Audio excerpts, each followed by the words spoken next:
Ahojte moji milí sledovatelia, chcel by som vám znova predstaviť svoje nové string art dielo.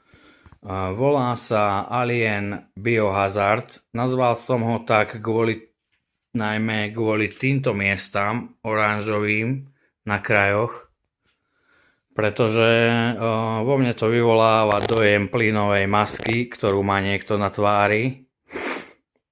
A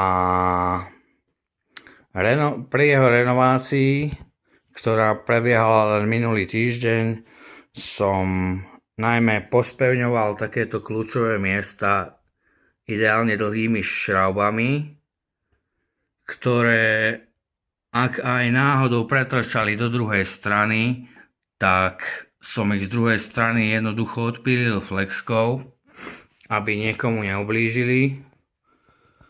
Inak celé dielo má veľmi jasnú geometriu, je navrhnutá takmer dokonale presne.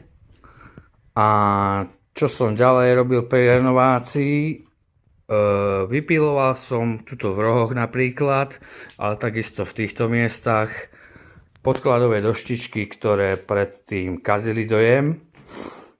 A